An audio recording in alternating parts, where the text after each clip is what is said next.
எனக்கு வணக்கம். நான் உங்கள் ஜனா பேசுகிறேன். இப்போ என்ன கதைன்னு பார்க்க போகிறோன்னா, கடைசி நாள் படப்பிடிப்பு விஜய் சாரோட எடுத்த புகைப்படத்தை பகிர்ந்த நடிகை பூஜா. என்ன விஷயன்றதை டீட்டெயிலாக பார்க்கலாம். நம்ம தளபதி விஜய் நடிப்பில் தற்போது உருவாகி வரும் திரைப்படம்னா தளபதி 69. நம்ம விஜய் சாரோடைய கடைசி படம் இதான். இயக்குனர் வினோதோடைய இயக்கி வரும் இந்த படத்தை வந்து கேவிஎன் நிறுவனம் தான் தயாரிக்கிறாங்க. இந்த படத்தில் வந்து விஜய் சாருக்கு ஜோடியாக பூஜா ஆஸ்டே வந்து நடிச்சிருக்காங்க. இதுக்கு முன்னே வந்து பீஸ்ட் படத்தில் வந்து விஜய்க்கு ஜோடியாக நடிச்சிருந்தாருன்றது ரொம்ப நம்ம நோட் பண்ண வேண்டிய விஷயம். இதில் வந்து பாலிவுட் நடிகர் பாபி தியோஸ், மலையாள சென்சேஷனல் மமிதா பைஜூன்ற மாதிரி பல நட்சத்திரங்கள் இந்த படத்தில் வந்து நடிச்சிருக்காங்க. அனிருத் சார் தான் இந்த படத்துக்கு மியூசிக் போட்டிருக்காங்க. இந்த படத்தில் வந்து படப்பிடிப்பு விறுவிறுப்பாக நடந்த ஒரு நிலையில் வந்து நடிகை பூஜா ஆஸ்டே வெளியிட்டுள்ள புகைப்படம் வந்து இணையத்தில் ரொம்ப வைரலாகிட்டு.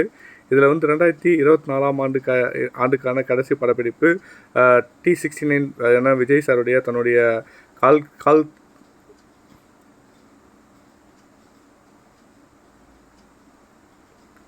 இதில் வந்து 2024 ஆண்டுக்கான கடைசி படப்பிடிப்பு T69 விஜய் சாருடைய தன்னுடைய கால புகைப்படத்தை வந்து எடுத்து பதிவு செஞ்சுருக்காங்க. இந்த புகைப்படம் வந்து தற்போது இணையத்தில் ரொம்ப வைரலாக இருக்குது. கண்டிப்பாக இது பெரிய விஷயம் தான். நம்ம சாரோடைய அவங்க எடுத்த ஃபோட்டோ ரொம்ப வைரலாக ஆகிட்டு இருக்கு. சூப்பர் தான். Thank you sir.